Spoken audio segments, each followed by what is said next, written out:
সালাতে দোয়া কবুল হয়। সালাতে দোয়া কবুলের তিন জায়গা।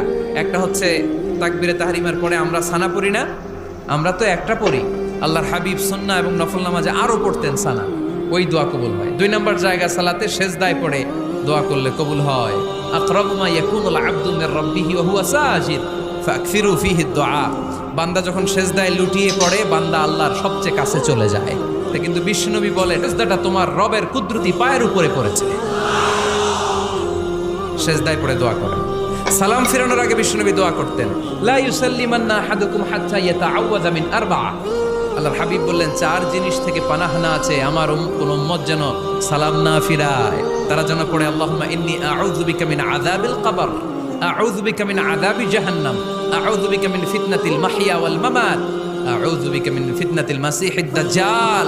আল্লাহ কবরের আযাব থেকে বাঁচাও, আল্লাহ জাহান্নামের আগুন থেকে বাঁচাও, আল্লাহ জীবন